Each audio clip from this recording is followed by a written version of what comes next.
शाजापुर पहुंचे प्रदेश के उच्च शिक्षा मंत्री इंदर सिंह परमार। प्रदेश सरकार के मुख्यमंत्री डॉक्टर मोहन यादव के सुशासन के शानदार और ऐतिहासिक 1 वर्ष पूर्ण होने पर स्थानीय भाजपा कार्यालय में पत्रकारों से चर्चा करते हुए कहा कि मालवा क्षेत्र में नर्मदा लिंक व बेतवा लिंक परियोजना से प्रदेश का किसान समृद्धिशाली होगा, वहीं खेती का रकबा भी बढ़ेगा। प्रदेश सरकार 70 वर्ष से अधिक आयु वर्ग के लोगों के लिए बनाए जा रहे आयुष्मान कार्ड बनाने के मामले में प्रदेश नंबर 1 है। वहीं युवाओं को रोजगार दिए जाने के मामले में प्रदेश सरकार ने 3 बड़े MOU साइन किए हैं, जिसके माध्यम से बड़े उद्योग प्रारंभ होने पर युवाओं को रोजगार मिलेगा। सहित ही प्रदेश सरकार की योजनाओं पर विस्तार से चर्चा की। इस दौरान भाजपा जिलाध्यक्ष अशोक नायक, लोकप्रिय विधायक अरुण भीमावत मौजूद रहे। 70 से ऊपर वाले जो लोग हैं, वृद्ध लोग हैं, उनके आयुष्मान कार्ड बनाने में मध्य प्रदेश देश में सभी राज्यों से आगे है। इसी प्रकार से शिक्षा के क्षेत्र में PM एक्सलेंस हमने कॉलेज बनाए हैं 55, हमने 3 नए विश्वविद्यालय स्थापित किए हैं। ऐसे करके मध्य प्रदेश एक नई ऊर्जा के साथ में, जोश के साथ में मध्य प्रदेश को बदलता हुआ मध्य प्रदेश की ओर का निर्णय, जिसका कि प्रधानमंत्री 17 तारीख को जयपुर में भूमि पूजन करने वाले हैं। उधर केन बेतवा लिंक परियोजना जो प्रधानमंत्री 25 दिसंबर को अटल जी के जन्मदिन पर उसका भूमि पूजन करने वाले हैं। ये मध्य प्रदेश के किसानों का जो सिंचाई का रकबा है वो एकदम उछाल पर आएगा। आज 47 लाख हेक्टेयर जमीन मध्य प्रदेश के किसानों को सिंचित होती है। जब ये योजनाएं पूर्ण हो जाएगी और जो नर्मदा का पानी का प्रोजेक्ट है वो भी इस बार लगभग फाइनल अंतिम उसमें है, वो पूरा होने पर हम 70 लाख हेक्टेयर से अधिक भूमि को सिंचित करने योग्य बना देंगे मध्य प्रदेश में। इंदौर में फर्जी डिजिटल अरेस्ट मामले में पुलिस द्वारा 1 करोड़ 60 लाख की ठगी के मामले में एक और आरोपी की पश्चिम बंगाल से आरोपी की गिरफ्तारी हुई है। पुलिस अभी तक कुल 7 आरोपियों की गिरफ्तारी कर चुकी है। दरअसल पिछले दिनों कारोबारी की महिला से फर्जी डिजिटल अरेस्ट मामले में पुलिस द्वारा 6 आरोपियों को गिरफ्तार किया गया है, जो कि विभिन्न राज्यों के साथ ही मध्य प्रदेश के रहने वाले थे। और इसी कड़ी में 7वें आरोपी को भी पुलिस द्वारा पश्चिम बंगाल से गिरफ्तार किया है, जिसका नाम अभिषेक चक्रवर्ती, उम्र 38 वर्षीय बताया जा रहा है। बताया जा रहा है कि आरोपी कोलकाता के एक होटल में रुका था और वहां पर पूरी योजना बनाई गई थी। महाराष्ट्र में जो करंट अकाउंट था उसको ठगी के लिए उपयोग किया गया, जिसमें पुलिस को 1 करोड़ 93 लाख के ट्रांजैक्शन मिले हैं, जिसके आधार पर अब पुलिस आगे की कार्यवाही में जुटी हुई है। पुलिस का कहना है कि 1 करोड़ 60 लाख की ठगी के मामले में कुछ रुपए रिकवर किए जा चुके हैं, तो वहीं आगे भी कार्यवाही जारी है। फरियादिया जो कि इंदौर की निवासी है, सीनियर सिटीजन है, 59 ईयर्स ओल्ड है। उसके पास 9 तारीख को एक कॉल आया था, 9 नवंबर को उसके पास एक कॉल आया था। उसने बताया कि जेट एयरवेज के जो मालिक है, आप क्या उनको जानते हैं? उसने जब मना किया तो उसने बोला कि मैं RBI से बोल रहा हूँ। फिर उसके बाद उस पर लगातार CBI और क्राइम ब्रांच इस तरह से उस पर आरोप बनकर उससे बात की और उसको बताया गया कि मनी लॉन्ड्रिंग का पैसा आया है और इस तरह से उसके साथ 1 करोड़ 60 लाख की ठगी कर ली थी। डिजिटल अरेस्ट किया गया था। इस पर से थाना क्राइम ब्रांच में 2024 में FIR रजिस्टर की गई थी। यहाँ मैं बताना चाहूँगा 9 से 12 तक इसका पूरा ट्रांजैक्शन लगभग हो गया था और उसके बाद भी इसको समझ में नहीं आया था कि डिजिटल अरेस्ट हुआ है। 25 तारीख को जाकर जब लगातार उसकी बात होती रही तब जाके उसको डिजिटल अरेस्ट का समझ में आया। फिर उसके बाद उसने क्राइम ब्रांच में एप्लीकेशन दी थी। तब जांच के बाद 2/12/24 को FIR रजिस्टर की गई थी धोखाधड़ी की विभिन्न धाराओं में IT एक्ट के तहत। इसमें अभी तक जो मामला सामने आया था, कुल मिलाकर 7 जो अकाउंट थे और 9 जगह इनका पैसा गया था।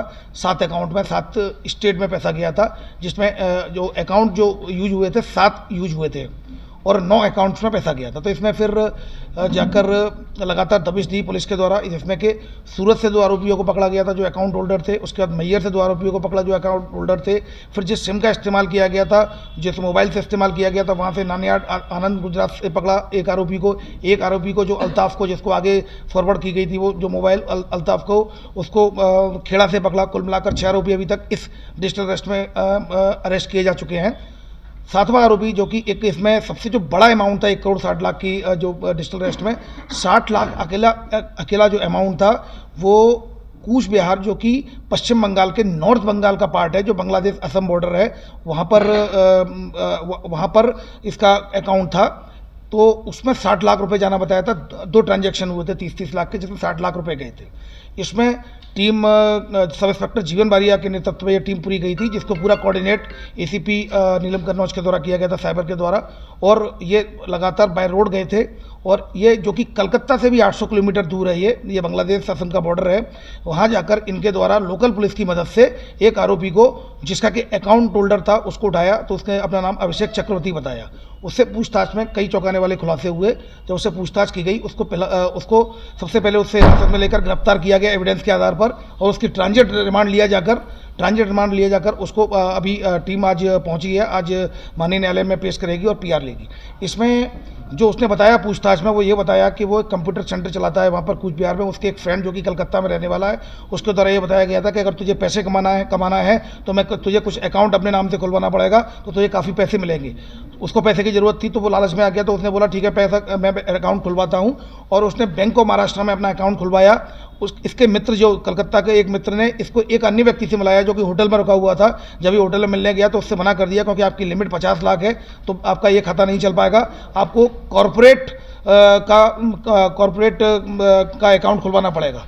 तब जाकर फिर उसने एक फर्जी कंपनी बनाई, जो अभिषेक ने फर्जी कंपनी बनाई, जो कि टीपी इंटरप्राइजेज के नाम से एक फर्जी कंपनी बनाई, और बंधन बैंक में एक खाता खोला, जिसमें कि 1 करोड़ से ऊपर का ट्रांजैक्शन किया जा सकता है, जिसकी लिमिट 1 करोड़ से ऊपर की थी। उसके बाद जो आरोपी था, जिसका कि ये नाम नहीं जानता, ये मिला था उसके माध्यम से, अपने मित्र के माध्यम से।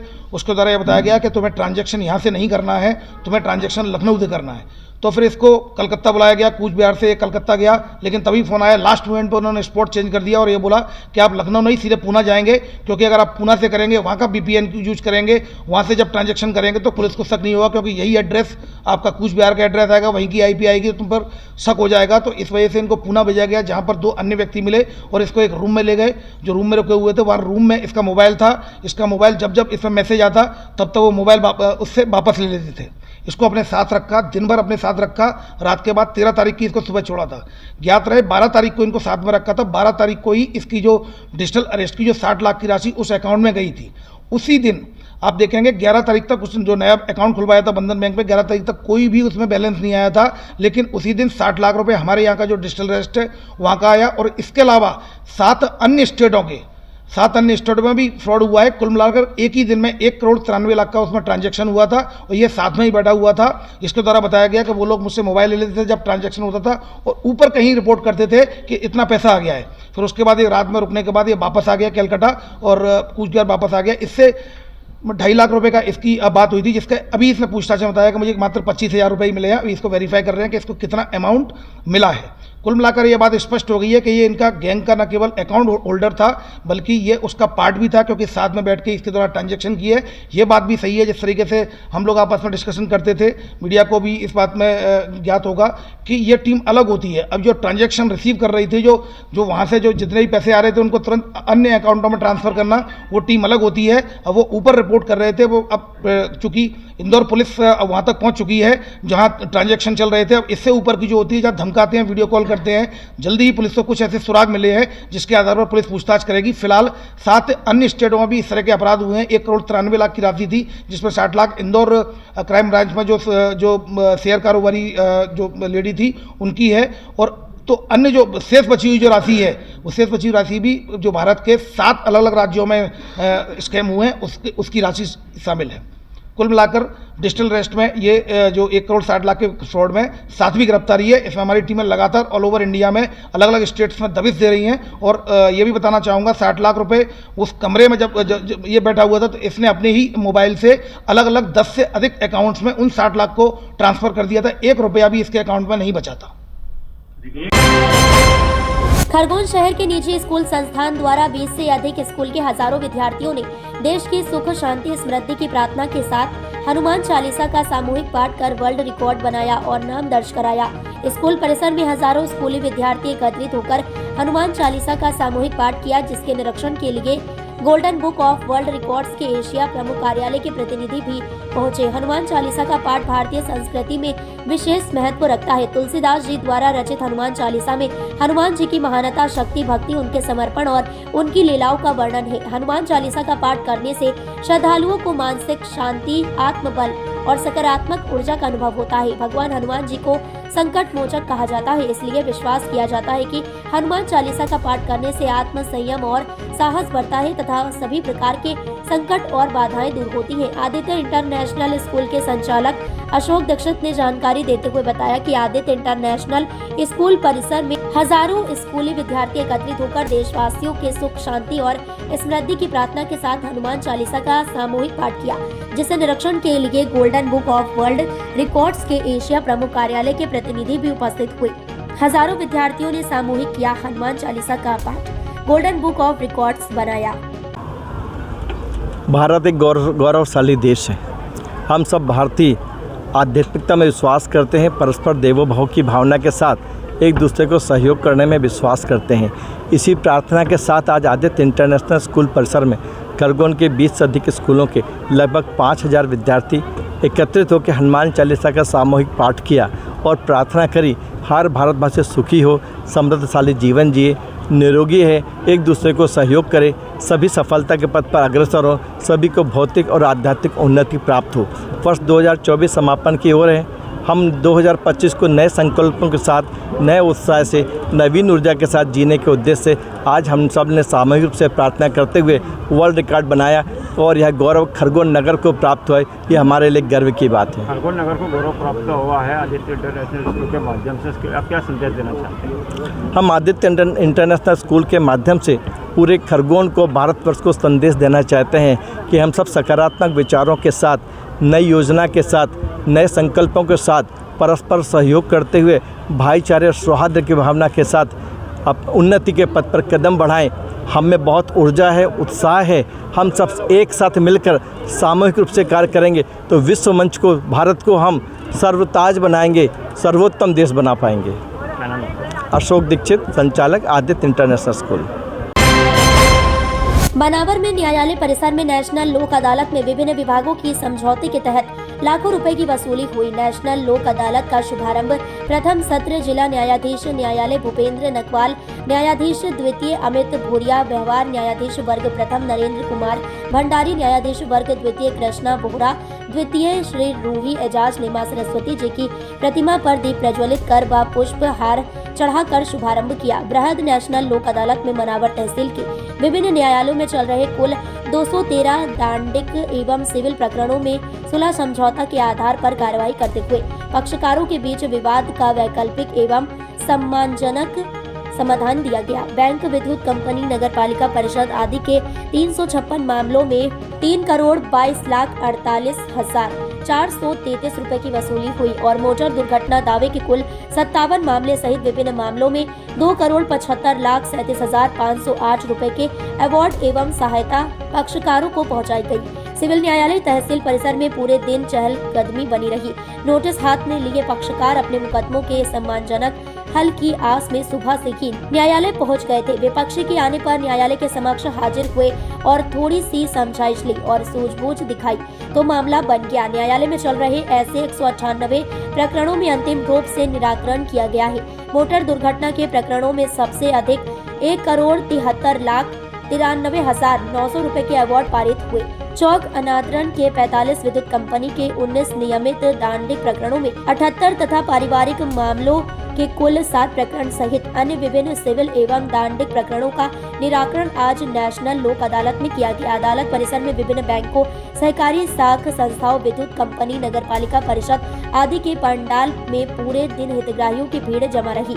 अभिभाषक संघ के अध्यक्ष यूसुफ खान, उपाध्यक्ष मुकेश शर्मा, अधिवक्ता श्री हिमांशु चंद्र भक्त, पुष्पा पाटीदार, प्रभु चौहान विद्युत कंपनी रहा।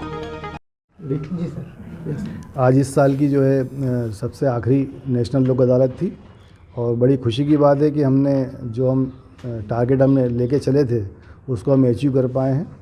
और इस बार हमारे मनावर तहसील में पूरे 198 जो केस मामले जो विभिन्न अदालतों में पेंडिंग थे उनका हमने सुलह समझौते के आधार पर डिसॉल्व कराया है। और ऐसे बहुत सारे मामले जिनमें कोर्ट तक तो नहीं आए लेकिन विवाद थे, जिनको हम प्री लिटिगेशन कहते हैं, उसमें हमने करीब 356 केस ऐसे हैं जिनमें हमने डिस्प्यूट को जो है सॉल्व कराया है। और उसमें करीब 3,22,48,433 रुपये की रिकवरी बैंक, एमपीबी और जो नगर पालिका परिषद है इनकी हुई है। और ऐसे क्लेम केसेस में हमने जो है इस बार 57 क्लेम केसेस डिज़ॉल्व हुए हैं और जिसमें करीब 1,73,93,900 रुपये की अवार्ड कोर्ट ने पारित किए हैं। तो इस तरह से पूरे मनावर तहसील में हम अच्छा काम कर पाए हैं और इसके लिए मैं अपने सभी साथी न्यायाधीशगण और हमारे अभिभाषक संघ के अध्यक्ष यूसुफ खान साहब और हमारे पूरे एमपीबी के जो अधिवक्ता हैं तोमर साहब, एमपीबी के अधिकारी और जितने भी हमारे अधिवक्ता साथी हैं, हमारे स्टाफ हैं और ख़ासकर हमारे मीडिया जो बंधु हैं, उनके सहयोग से हम लोगों तक अपनी बात पहुंचाने में सफल रहे। तो मैं इन सभी का बहुत धन्यवाद, आभार व्यक्त करता हूं। इंदौर में सरकारी बंगले में फांसी पर लटके मिले डीएफओ महेंद्र सिंह सोलंकी। मौके पर पहुंची पुलिस और वन विभाग के अधिकारी। इंदौर में वन विभाग के डीएफओ महेंद्र सिंह सोलंकी ने अपने शासकीय बंगले में फांसी लगाकर आत्महत्या कर ली, जिसमें बुधवार को करीब 6 बजे उनका शव शासकीय आवास में फांसी पर लटका हुआ पाया गया। घटना की सूचना मिलते ही अतिरिक्त पुलिस कमिश्नर अमित सिंह सहित कई वरिष्ठ अधिकारी मौके पर पहुंचे और मामले की जांच शुरू कर दी, जिसमें प्रारंभिक जांच के अनुसार फांसी लगाने का कारण फिलहाल स्पष्ट नहीं हो सका। पुलिस अधिकारियों ने घटनास्थल पर पहुंचकर शव को पोस्टमार्टम के लिए भेज दिया है। वन विभाग के अधिकारी भी घटनास्थल पर पहुंचे और मामले की गंभीरता से जांच की जा रही है। गौरतलब है कि महेंद्र सिंह सोलंकी की आत्महत्या ने प्रशासन और वन विभाग में हलचल मचा दी है। पुलिस इस घटना के हर पहलू से जांच रही है। उनके कमरे से कोई सुसाइड नोट नहीं मिला है। पुलिस ने उनका मोबाइल फोन भी जांच के लिए जब्त किया है। डीएफ महेंद्र सिंह सोलंकी की पत्नी खरगोन में प्रोफेसर हैं। सोलंकी की 2 बेटियां हैं, दोनों बेटियां डॉक्टर हैं। महेंद्र सिंह सोलंकी साहब हैं, डीएफओ इंदौर हैं। आज दोपहर में उन्होंने अपने जो रेजिडेंशियल क्वार्टर है गवर्नमेंट, उसी में सुसाइड कर लिया है, हैंगिंग की है उन्होंने। अभी फ़िलहाल कोई सुसाइड नोट नहीं मिला है। 2 मोबाइल इनके मिले हैं और कुछ दस्तावेज इनके बेड पे मिले हैं। तो सारे जो तथ्य हैं, जो साक्ष्य हैं, उनको मर्ग जांच के क्रम में हमारी पुलिस जो है वह एकत्र करेगी। उसके बाद ही हम कुछ करने की स्थिति में रहेंगे कि किन कारणों से इन्होंने सुसाइड किया। कितनी बड़ी घटना है ये? किस तरह इंगित करते हैं, किस तरह के दस्तावेज हैं?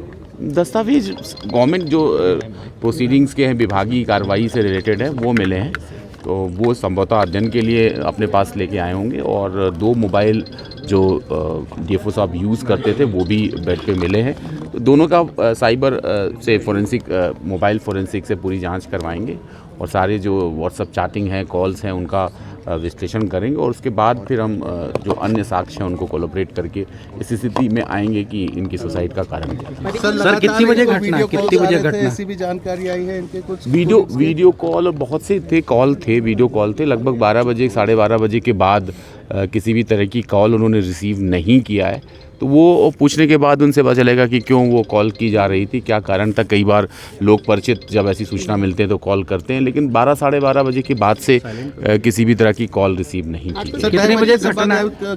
बैठक में भी गए थे? ये बैठक में नहीं ऐसी सूचना मिली है कि आज एसएस साहब की जो मीटिंग थी उसमें अपने तबीयत का हवाला देते हुए उन्होंने मीटिंग में ना जाने की गुजारिश की थी और यहीं पे थे। और जो अटेंडेंट था उससे भी उन्होंने कुछ दवाइयाँ मंगाई थी, लेकिन क्या परिस्थितियाँ हुई, किन परिस्थितियों में सुसाइड हुआ, वो जांच के बाद ही हम कहने की स्थिति में। परिजन साथ में रहते थे? परिजन साथ में रहते थे। इनकी जो वाइफ थी वो स्कूल टीचर थी, खरगोन के बेसिकली ये रहने वाले हैं। बुजुर्ग माता पिता भी साथ में रहते हैं। बेटियां हैं जो डॉक्टर हैं, एक बेटी और एक साइकोलॉजी से MA किया है। तो सारे लोगों से पूछताछ करेंगे, फिर हम इस स्थिति में रहेंगे कि इस परिजन कहाँ पर थे? परिजन बुजुर्ग जो माता पिता थे वो यहीं पे थे और इनकी जो वाइफ है वो खरगोन गई थी, कल ही खरगोन गई थी। कोई पूजा होने वाली है, उसी की तैयारी करने के क्रम में गई थी। वो इंदौर में पदस्थ थे। आज दोपहर में उन्होंने अपने सरकारी बंगले पे सुसाइड किया है, हैंगिंग की है, फांसी लगाकर आत्महत्या की है। आज होने वाली मीटिंग में भी ये शामिल नहीं हुए थे। ऐसा कहना था कि ये इनकी तबीयत ख़राब है। इनके जो परिजन हैं, इनके बुज़ुर्ग माता पिता इसी रेजिडेंस में रहते थे और पत्नी जो है वो रिटायर्ड टीचर है। कल वो खरगोन गई थी। पत्नी और परिजनों से बातचीत करने के बाद और जो मोबाइल है उसका फोरेंसिक जांच कराने के बाद हम इस स्थिति में रहेंगे कि सुसाइड के क्या कारण थे। सर सुसाइड नोट मिला है या कोई सुसाइड नोट अभी फ़िलहाल नहीं मिला, लेकिन अभी हमारी FSL टीम आई है वो पूरे सीन ऑफ क्राइम का पड़ताल कर रही है और साक्ष्य भी कलेक्ट कर रही है। उसके बाद हम देखते हैं कि सुसाइड नोट है कि नहीं है वहाँ। सर एक बैठक में शामिल होने भी आ रहे थे, आज ऐसा बता रहे हैं। बैठक में आज शामिल नहीं हुए, हैंगिंग उन्होंने फांसी लगाकर आत्महत्या की। सर वीडियो कॉल मिली थी सूचना लगभग 4:30-5 बजे के करीब मिली थी। डायल 100 को फ़ोन किया गया था। कर्मचारी लोग परेशान थे क्योंकि काफ़ी लंबे समय से वो रिस्पॉन्ड नहीं कर रहे थे और तबीयत ख़राब होने का भी उन्होंने हवाला दिया था। बाद में दरवाज़ा तोड़ा गया और अंदर वो हैंग किए हुए नज़र आए और फिर देन पुलिस को सूचना दी गई, डायल 100 को सूचना दी गई, आला अधिकारियों को सूचना दी, हमारे सारे वरिष्ठ अधिकारी जो सर ऐसा बता रहे हैं कुछ वीडियो कॉल भी इनके पास आए थे। वीडियो कॉल और नॉर्मल कॉल सारे कॉल हैं। 12:30-1 बजे के बाद कोई कॉल इन्होंने रिसीव नहीं किया है। सभी कॉल करने वालों से पूछताछ। सर मीटिंग किस चीज़ की थी जो जिसमें मीटिंग एसीएस सर की मीटिंग थी जो समीक्षा होती है, जो माननीय मुख्यमंत्री जी ने निर्देशित किया है और उसी क्रम में आज एसीएस साहब अनुपम राजन सर आए थे, उसी मीटिंग में इनको शामिल किया। सर कर्मचारियों से कुछ पूछताछ हुई, उसमें कुछ जांच में सामने आया और किसी तरीके की? नहीं, अभी फिलहाल कुछ नहीं आया। अभी तो बहुत प्रारंभिक स्तर स्थिति है। शीघ्र ही 24 घंटे के अंदर हम इस स्थिति में रहेंगे कि सुसाइड के क्या कारण थे। क्या जानकारी मिली थी आपको या क्या फ़ोन से जानकारी मिली थी आपको? जानकारी शाम को ही लोगों ने बताया। सर क्या जानकारी मिली थी? कि उनकी वनमंडल अधिकारी जो श्री सोलंकी जी हैं, उनके बारे में शाम को करीब 5:30-6 बजे कार्यालय में आके सूचना दी गई। अच्छा, क्या नाम है डीएफओ का सर? महेंद्र सिंह सोलंकी। सर क्या अभी ये गए भी थे सुबह मीटिंग में, उसके बाद? नहीं, आज कोई मीटिंग में नहीं है। आज उनका स्वास्थ्य खराब होने की सूचना उन्होंने भिजवाई थी। अच्छा, और कुछ पारिवारिक? नहीं, इस तरह की कोई जानकारी नहीं। कोई विभाग की तरफ नहीं, कोई ऐसी कोई नहीं। अभी कुछ मिला है? इस तरह कुछ मिला है सर? नहीं, मुझे इसकी जानकारी नहीं अभी तो कुछ ऐसा। वीडियो कॉल की भी बात सामने आ रही है? वीडियो कॉल को परेशान नहीं, अब वो तो पता चलेगा जाँच में अभी। ठीक है सर, आपका नाम? MR बघेल। पुणे के IT professional Ankur Tanwar cycle से 900 किलोमीटर से अधिक की यात्रा कर धार पहुंचे, जहां सामाजिक संस्थाओं और अन्य कई लोगों ने गर्मजोशी से उनका स्वागत किया। दरअसल अंकुर तंवर अलीराजपुर के रहने वाले हैं और पुणे में आईटी प्रोफेशनल हैं। इसके साथ वे ज्योतिष भी हैं। कोरोना काल के दौरान अंकुर तंवर ने भगवान से प्रार्थना की थी कि सब कुछ ठीक हो जाएगा तो वे पुणे से अलीराजपुर के ग्राम मालवई तक पैदल यात्रा करेंगे, लेकिन समय के अभाव के चलते उन्होंने पैदल यात्रा की बजाय पुणे से साइकिल यात्रा शुरू की और रास्ते भर के देवी मंदिरों के दर्शन कर आज वे धार पहुंचे। अंकुर तंवर का कहना है कि कोरोना काल से बाहर निकालने के लिए वे अपनी यात्रा के माध्यम से भगवान का धन्यवाद कर रहे हैं, साथ ही लोगों को पॉजिटिव और प्रकृति बचाने का संदेश भी दे रहे हैं। साइकिल यात्रा कुछ इस तरह से शुरू हुई है कि जब कोविड हुआ था, कोविड में जब पूरी दुनिया परेशान थी तो मैं माता का भक्त शुरू से रहा हूँ और जब कोई भी उपाय नहीं नज़र आ रहा था तो मैंने माता से ये प्रार्थना की थी कि अगर आप ये सारी चीज़ें दूर कर देते, सब कुछ ठीक कर देते हैं तो मैं कोशिश करूँगा कि पुणे से हमारे यहाँ मालवे में जो चामुंडा देवी है उन्हें मैं बहुत मानता हूँ और देवास की चामुंडा देवी को भी, तो मैं इस रूट से सप्तशृंगी होकर जाऊँगा, दर्शन करूँगा पैदल। लेकिन मैं एक आईटी प्रोफेशनल हूँ तो मेरे लिए उतना समय निकाल पाना मुश्किल हो रहा था और अभी मैंने कुछ समय पूर्व साइकिल शुरू की है तो मैंने सोचा कि क्यों ना मैं साइकिल से यात्रा करूँ जिसमें थोड़ा सा कम समय लगेगा लेकिन मेरा वो उद्देश्य भी पूरा होगा। तो एक तो ये मेरा उद्देश्य था। दूसरा, मैं एस्ट्रोलॉजर हूँ, मैं मोटिवेशनल रूप में भी लोगों को प्रेरित करता हूँ, तो मैंने सोचा कि इसके माध्यम से मैं अपनी टी शर्ट पर पीछे messages, motivational messages, inspirational messages जो लाइफ को पॉजिटिव बनाने के लिए है उसके लिए भी एक कोशिश रहेगी। तो ये दोनों मेरा उद्देश्य है। यात्रा के दौरान किस प्रकार का संदेश देते आ रहे हैं आप लोगों को? मैं लोगों को एक ही संदेश दे रहा हूँ कि आप पॉजिटिव रहे, लव एंड पीस सबसे इम्पोर्टेंट जो है, बिकॉज़ आजकल जो देश में अराजकता फैली हुई है वो सबसे इम्पोर्टेंट है। लोग बहुत परेशान हैं, so don't very be happy. जो भी चीज़ होगी वो हमें दूर हो जाती है प्रॉब्लम, और we should have gratitude for the universe, क्योंकि जो प्रकृति है, प्रकृति ही सब कुछ है। Health is wealth. तो इस तरह के मेरे संदेश है सबके लिए। ग्वालियर में दो बेटों ने अपनी 88 साल की वृद्ध मां का गला घोंटकर मौत के घाट उतार दिया। दोनों ही बेटे अपनी मां को अपने साथ रखना नहीं चाहते थे, उनकी सेवा करना नहीं चाहते थे, इसलिए दोनों ने मिलकर घटना को अंजाम दिया है। पड़ोसी की सूचना पर अंतिम संस्कार होने से पहले पहुंच गई पुलिस, जिसके बाद वृद्ध महिला का पोस्टमार्टम कराया गया, जिसकी रिपोर्ट में पूरा खुलासा वही हुआ। वहीं पुलिस ने दोनों आरोपी बेटे को गिरफ्तार कर कार्रवाई शुरू कर दी।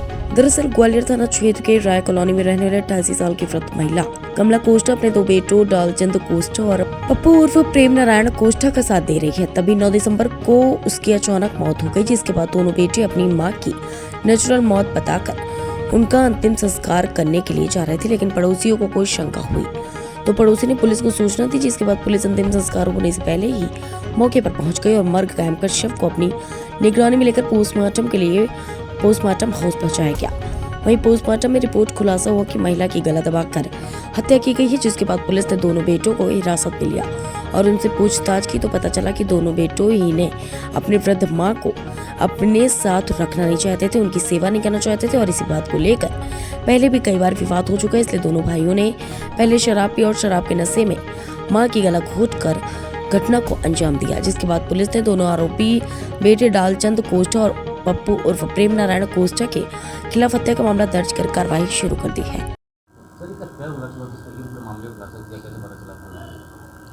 इसमें 9 तारीख को मृतका की मृत्यु हो गई थी। उनकी एज लगभग 28 साल थी। तो पुलिस के पास कहीं से सूचना आई थी कि साहब ऐसे घर में जो मर गई है कुछ शंका है। तो उसके बाद पुलिस ने वहाँ पहुँचकर उनको रिपोर्ट के लिए बोला, थोड़ा आनाकानी करने लगे कि साहब कोई बात नहीं है, लेकिन पुलिस ने वैधानिक कार्रवाई करती हुए उसका पीएम कराया था। पीएम रिपोर्ट में उसकी मृत्यु का कारण गला घोंटकर आया था, उसमें हड्डी भी टूटना बताया गया था।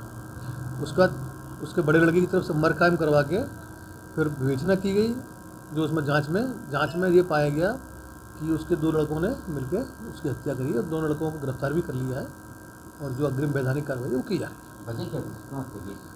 वजह ये बता रहे हैं कि शायद एज अधिक थी तो वो परेशान रहती थी, तो वो दोनों में जो एग्रीमेंट भी था कि 1 महीने मैं रखूँगा 1 महीने रखूँगा, तो उस समस्या को रखने के लिए चिक के चक्कर में दोनों ने मिलकर उसकी हत्या।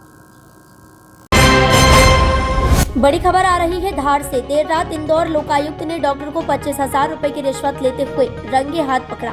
धार मुख्यालय स्थित जिला चिकित्सालय धार में पदस्थ डॉक्टर सुधीर मोदी को लोकायुक्त टीम ने देर रात 25,000 रुपए की रिश्वत लेते रंगे हाथों गिरफ्तार किया। दरअसल निजी अस्पताल के प्रबंध संचालक से शिकायत के संबंध में सेटलमेंट करने के लिए रिश्वत की मांग की गई थी। शिकायत के आधार पर लोकायुक्त ने देर रात डॉक्टर मोदी के निजी निवास पर 25,000 की रिश्वत लेते उन्हें रंगे हाथों पकड़ा। लोकायुक्त पकड़े गए आरोपी के विरुद्ध भ्रष्टाचार निवारण अधिनियम 2018 की धारा 7 के अंतर्गत कार्रवाई की गई है। लोकायुक्त डीजी श्री जयदीप प्रसाद के निर्देश पर भ्रष्टाचार के खिलाफ कार्रवाई के निर्देश पर आवेदक आशीष चौहान के द्वारा लोकायुक्त के एसपी साहब राजेश साहे को एक आवेदन दिया गया था, जिसमें कि धार के डीएचओ मोदी उनके द्वारा 25,000 रुपये की रिश्वत लिए जाने के संबंध में उनके द्वारा प्राथमिक रूप से शिकायत की गई थी, जिसका सत्यापन कराया गया। सत्यापन सही पाए जाने पर आज ट्रैप दल गठित करके उनको उनके निवास स्थान से 25,000 रुपये की रिश्वत लेते हुए गिरफ्तार किया है। सर, किस एक्ट के तहत कार्रवाई की गई और डॉक्टर का नाम पूरा क्या है? भ्रष्टाचार निवारण अधिनियम के अंतर्गत उनके खिलाफ कार्रवाई की गई है और डॉक्टर सुधीर मोदी जो हैं वो अभी 1 साल उनके बच्चे हुए रिटायरमेंट के, आज उनको आज 25,000 रुपये की रिश्वत लेते हुए गिरफ्तार किया गया है। मैं डीएसपी अनिरुद्ध वाधिया, लोकायुक्त इकाई इंदौर। बड़ी खबर आ रही है नागदा से। करीब 1.5 दर्जन लोगों ने 2 व्यक्तियों पर किया चाकुओं से हमला, एक मौत दूसरा घायल। नागदा के ओवर ब्रिज पर मिट व्यवसायी मुनीर और जीशान को नागदा के रहने वाले सलमान कुरैशी, पिता नशीर कुरैशी, इमरान और करीब 1.5 दर्जन से ज्यादा साथियों के साथ मिलकर हत्या की नीयत से हमला कर दिया, जिसमें जीशान को ज्यादा गंभीर रूप से घायल हुआ है, जिसे नागदा के जनमेजर हॉस्पिटल से इंदौर रेफर किया गया, जहाँ जीशान की मौत हो गई। घटना की सूचना मिलते ही परिवार के लोग अस्पताल में इकट्ठा हो गए और आरोपियों के खिलाफ सख्त कार्रवाई की मांग करने लगे। मामला फाइनेंस कंपनी से जुड़ा बताया जा रहा और फाइनेंस कंपनी से ली गई बाइक को लेकर झगड़ा बताया जा रहा। फिलहाल भारी पुलिस बल मौके पर मौजूद है। मेरा नाम अरमान है। अरमान, क्या हुआ था अभी कुछ देर पहले घटना हुई है? वहाँ पे उन्होंने कुछ गाड़ी का लेन देन था, उन्होंने चाकू मारे, हाथ से निकालते हुए 10-15 मार कर उसमें 3-4 लगे और घायल हो गए वहीं पे।